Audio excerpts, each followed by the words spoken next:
সাদা ভাত আর ঝিঙ্গা চচ্চড়িটা দিয়ে খাই নিয়ে আগে আমি। আর সয়াবিন তরকারিটা আছে এখানে, খাবো।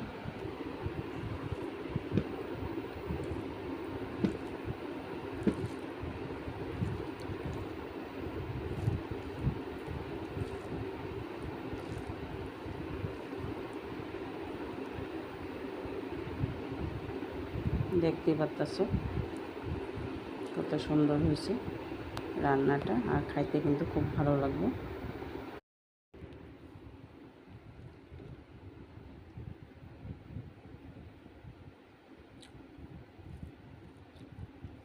তো বন্ধুরা, তোমরা কে কে খাইবা আয়া পড়ো, এক লগে খাই।